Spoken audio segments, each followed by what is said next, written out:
Hey everybody, Punisher88 here, coming at you once again with another weekend review.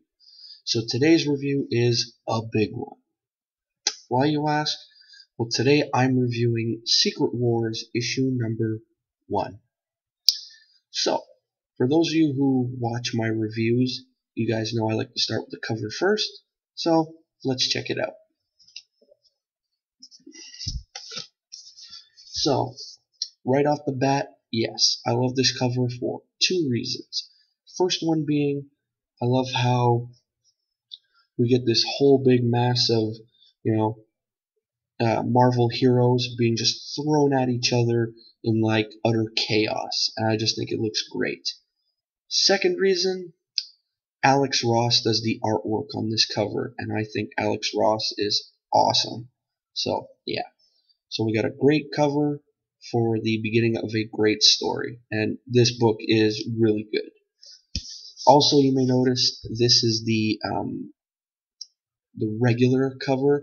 I did happen to pick up 2 different variants of issue number 1, and if you're wondering which ones I got, if you go check out the haul video I did the other day, towards the end of the video I show what variants I picked up that day, and you could see them there. So right off the bat, from the cover alone, this book is really rocking and rolling. But now it's time to get down to what I like to call the nitty-gritty. So, but before I get into that, I just wanted to mention, and this is aimed more at the newer viewers, if at any time during this review you notice I look up and down at the camera quite a bit, or it just sounds like I'm reading to you guys, the reason for that is I keep my notes in front of me. Why do I keep my notes in front of me? Well, for starters, I find it helps the review flow a lot smoother compared to my earlier reviews where I used to wing it the whole time, and basically I was just all over the place, and yeah, it was a mess. And you guys are more than welcome to go check out some of those early reviews, but you've been warned. They are not as smooth as my ones are now. Second reason, if let's say I'm reading a part of my notes and I get stuck, I could backtrack and then keep going.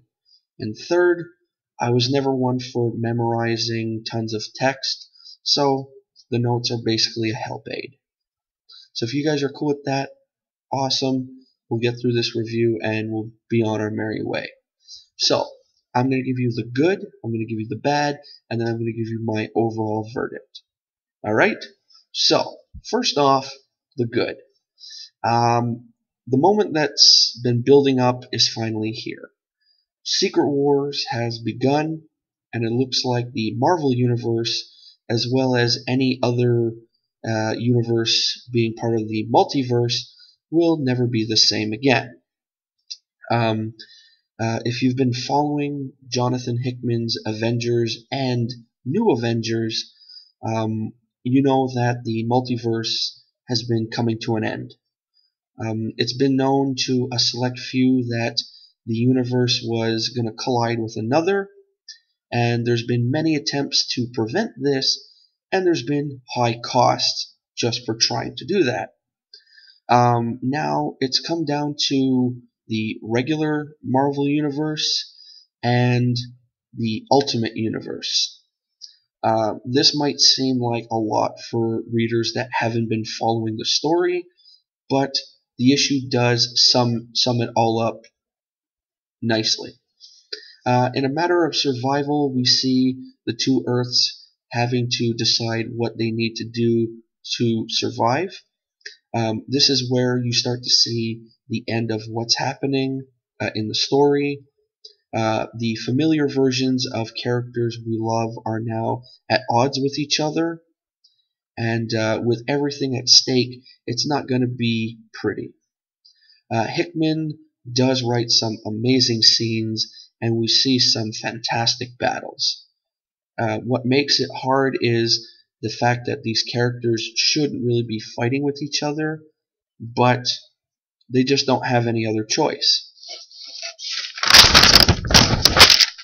Also, the visuals for the story were exactly what you'd want in such a big and important story. Now, I hope I'm saying their names right. Esad Ribic's art and Ive Svorcina's colors are astounding. There are so many characters present in this issue, and they all look great, and the story and action flows so smoothly. Um, each moment and change of scene looks great, and the appearance of other characters never feels like they're just, included to make the story feel bigger. This is the real deal. Now, the bad. For readers that have no idea what the insurgent business is about, there might be a little confusion. As mentioned, it is nicely summarized though, and you can get the gist of what's going on. We have two worlds fighting each other, trying to save their own. That's really all you need to know. There were a couple times characters were talking either off panel or over a comm, and you weren't exactly sure which universe they were from, but this was actually a rare occurrence in the book, and it was usually pretty clear by the tiny differences in their look. So, again, the only bad thing in this story were little minor details. Now the verdict. This is a story that's been in motion for some time. We've been looking forward to this for some time as well, and Jonathan Hickman delivers in a big way. For a first issue, there's no holding back. The seeds have been planted over the last couple of years. Now they're starting to grow. If you've been reading Hickman's Avengers books, you have an idea to what's going on, and that's all you need to know. Those that haven't might be a teeny bit confused, but it's easy to figure out the basics of what's going on. Esad Ribic's art and Ive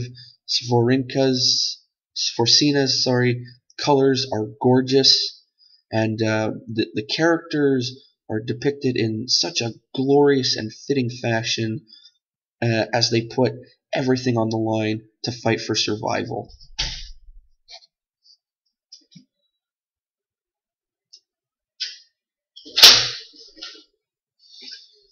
Okay.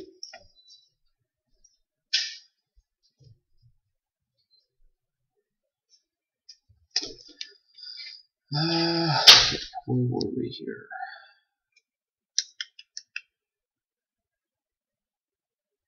Oh yeah. The crazy thing is, this is a 8-issue story, and with all the action and outcomes in this one, it's hard to imagine what could possibly come next. We could guess or make assumptions, but with Hickman at the controls, it's best to just sit back and enjoy the show. So that's what I got for you guys. I hope you enjoyed this review. Sorry for that little pause. As a lot of you know, I do these reviews at work. So someone just came in, so had to keep it silent there for a second. Sorry. So anyway, if you like this review, give it a thumbs up. If you didn't, give it a thumbs down. Leave a comment in the comment section below. I love reading what you guys have to say. Also, feel free to check out my channel. I got tons of content for you guys to, I got tons of content to keep you guys occupied. And after that's all said and done, before leaving, make sure to click that subscribe button. Also, I wanted to let you know, starting today, I do have my contest video up for reaching 100 subscribers. So make sure to check that out. I'd love to see an entry from any of you who feels fit to enter, be my guest. And also, starting today, I am trying something new. Instead of a question at the end of the video, I'm thinking of doing a little, top 5, top 6 list of what I thought were the best comic book covers of the past week. So, let's get to that list, shall we?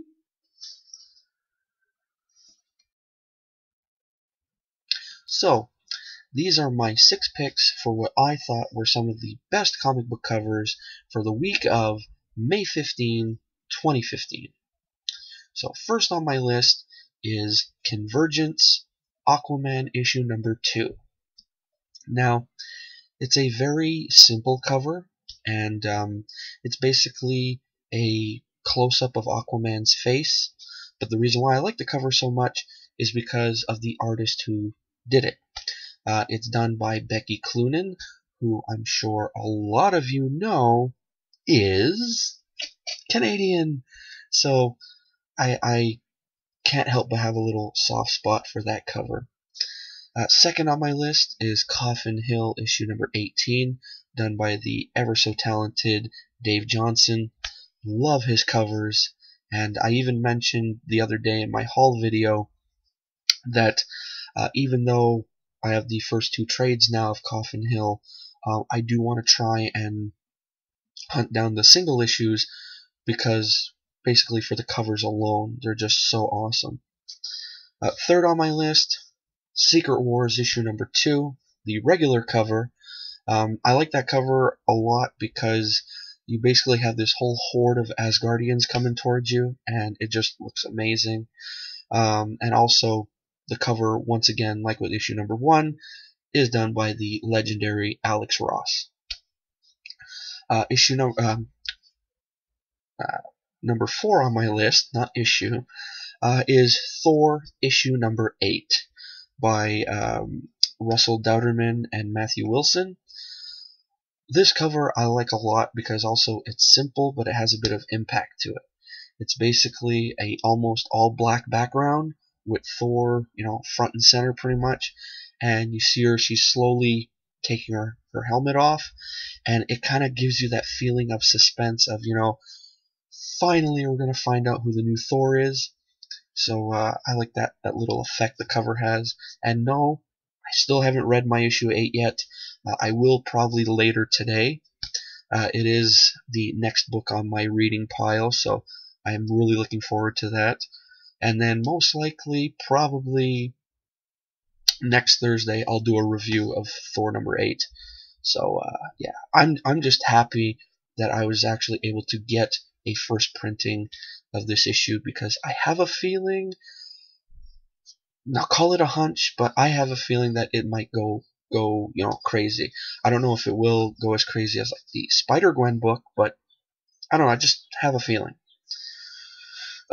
Fifth on my list is a series that I have never spoken about before, but I saw this book on the rack and I was just like, that looks cool.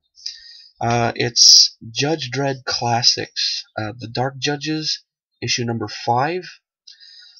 I don't know. It's by Sam Sharon, by the way. And I don't know. I saw this cover and I was just like, that looks really neat.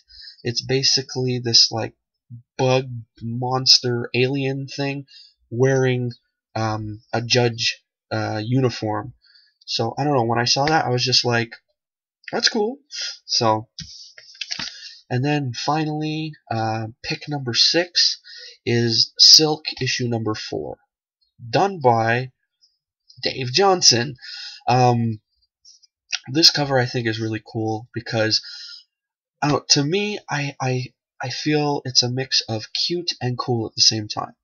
The cover, the main picture is in a heart, so I thought that was cute. And you have Silk and the Human Torch.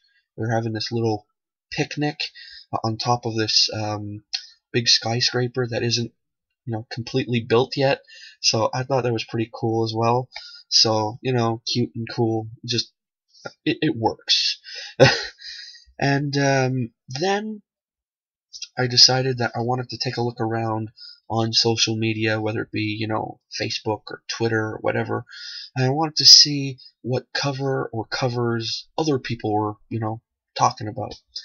And it seemed after checking Twitter and Facebook that there was one cover in particular that was really, brewing up a storm. Yes, that's the cover to Storm number 11 by Stephanie Hans. What a cover! Beautiful. Um, she uses a mix of like blues and purples on this cover that just really stand out. And when I first saw a picture of this cover, the first thing that came to mind when I saw the style it's done in was, this looks like a Wicked and the Divine cover. It has that look to it, and just really, really cool. So anyway, those are my picks for the end of this week. I hope you enjoyed them. I will be doing something like this every Saturday now, and yeah, I figured why not, So again, if you like this video, give it a thumbs up. If you didn't, thumbs down. Again, I know I'm repeating myself, but if I do get a thumbs down, well, it just means I have to work harder on pleasing you guys. And so that's about it. I hope you guys have a great weekend. Hope you get a lot of cool nerdy goodies and whatnot. Plans for me this weekend? Well, I'm probably going to go see the new Mad Max movie. That looks pretty cool. And then Sunday, let's see, during the day, there's this little convention thing going on. It's a little small little thing. And so I'm going to go check that out. And then probably tomorrow night, well, there's the Payback wrestling pay-per-view. So I'm going to go watch that at a buddy's place. So, okay, that's about it. So, till next week, till Wednesday, or depending on what I get tomorrow, Monday, I'll probably do a haul video if I get any cool stuff.